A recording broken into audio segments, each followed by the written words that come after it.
আমরা জানি কি একটা দেশের অধিকার হয়ে কি ও নিজের সীমাকে সুরক্ষিত করার জন্য ও স্টেপস নিতে পারে, কিন্তু আমরা যেটা দেখছি কি যেটা যখন কাঁটা তার লাগানো হচ্ছে, ইন্ডিয়ান আর্মি লাগাচ্ছে, তখন ওটা বাধা দেওয়া হচ্ছে।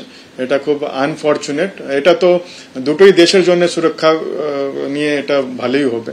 আমরা এটাই আশা করি কি ইন্ডিয়ান গভর্নমেন্ট তাড়াতাড়ি আমাদের যত বাংলাদেশ ভারতে যেটা বর্ডার আছে ওটা সুরক্ষিত করবে। বাংলাদেশের লালমনিরহাট জেলার পাটগ্রাম উপজেলা, কোচবিহারের মেখলিগঞ্জে ভারতীয় ভূখণ্ডেই এর ঠিকানা। অন্যদিকে দহগ্রাম অঙ্গারপোতা গ্রামের ভৌগোলিক অবস্থান ভারতীয় ভূখণ্ডে। বাংলাদেশের মূল ভূখণ্ডের সঙ্গে এই দুটি গ্রামকে জুড়তে 92 সালে চালু করা হয় 3 বিঘা করিডোর। মেখলিগঞ্জের বাসিন্দাদের অভিযোগ, এখানে খোলা সীমান্তের সুযোগ নিয়ে গরু থেকে শুরু করে সবকিছু অবাধে পাচার হয়। ঢুকে পড়ে দুষ্কৃতীরাও। বাংলাদেশ থেকে এসে এপার থেকে গরু নিয়ে 3 বিঘা করিডোর ধরে সহজেই ওপারে চলে যায় পাচারকারীরা। বিএসএফ এর পক্ষে কাঁটাতারহীন বিশাল সীমান্ত এলাকায় নজরদারি চালানো কার্যত অসম্ভব বলেই মনে করছেন গ্রামবাসীরা। দ্রুত এই এলাকায় কাঁটাতারের বেড়া তৈরির দাবি জানিয়েছেন তারা। মেখলিগঞ্জ মহকুমায় এই 3 বিঘা করিডোর।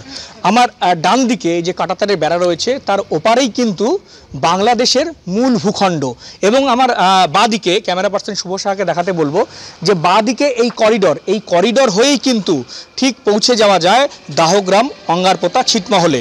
ভারত বাংলাদেশ সীমান্তের মেখলিগঞ্জের এই 3 বিঘা এলাকা অত্যন্ত গুরুত্বপূর্ণ, কারণ যে আমার পেছনে ঠিক দেখা যাচ্ছে কিছুটা দূরেই, সেখানে কিন্তু বাংলাদেশের যে ছিটমহল সেটা হলো দহগ্রাম, অঙ্গারপোতা, এবং এই ছিটমহল পুরোটাই কিন্তু ভারতের ভেতরে, এবং তার সাথে বাংলাদেশের মূল ভূখণ্ডকে যুক্ত করেছে 3 বিঘা করিডোর।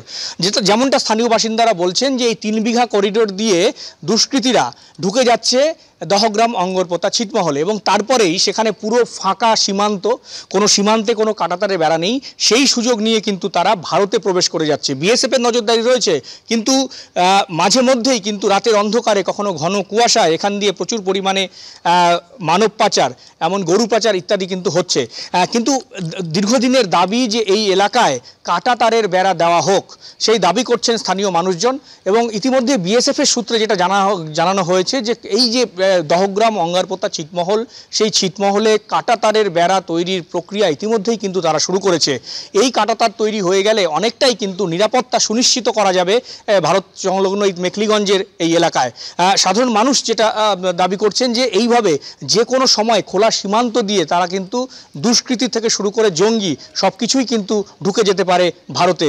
তাই এই সীমান্ত অবিলম্বে বন্ধ করা উচিত কেন্দ্রীয় সরকারের। ক্যামেরায় শুভ সাহার সঙ্গে শুভেন্দু ভট্টাচার্য, এবিপি আনন্দ, কোচবিহার। যেহেতু 3 বিঘা করিডোরে দহগ্রাম, অঙ্গারপোতার লোক যখন মেইন বাংলাদেশে যায় বা পাটগ্রাম থেকে যখন দহগ্রাম, অঙ্গারপোতায় আসে, ওরা তো স্বাভাবিকভাবে আসে, কোনো চেকিং হয় না। তারপরে যে দহগ্রাম, অঙ্গারপোতার যে খোলা সীমান্ত দিয়ে জঙ্গি অনুপ্রবেশ তো ঘটবে না, তার কি নিশ্চয়তা আছে? আমরা চাইছি যে দহগ্রাম, অঙ্গারপোতা বর্ডারে, আমি এখানকার স্থানীয় বাসিন্দা হিসেবে এটা আমি বলবো যে বর্ডার থেকে 0 পয়েন্টে বা 5 ফিট 10 ফিটের মধ্যে একদম পাকাপোক্ত ফেন্সিং হোক। ওরা করিডোর দিয়ে পের হয়ে তারপরে এইদিকে তো খোলামেলা, এইদিকে সমস্ত মনে করো যে পুরো ভারত পাচ্ছে। ওরা এই জন্যে আমাকে ব্যারিকেড দিচ্ছে না, কিন্তু ওদের সুযোগটা চলে যাচ্ছে। আর আমরা কিন্তু চাচ্ছি যে আমাদের ওটা অসুবিধা হচ্ছে, আমরা ওইটা ভালো পছন্দ করতেছি না। আমার এই যে ক্ষেত খাতালি ওরা সব নষ্ট করতেছে। না, জঙ্গি তো 100 বারই ঢুকবে, জঙ্গি 100 বারে ঢুকবে। জঙ্গি ওদের বিডিএর ওরা কিন্তু একটা হয়ে গেছে।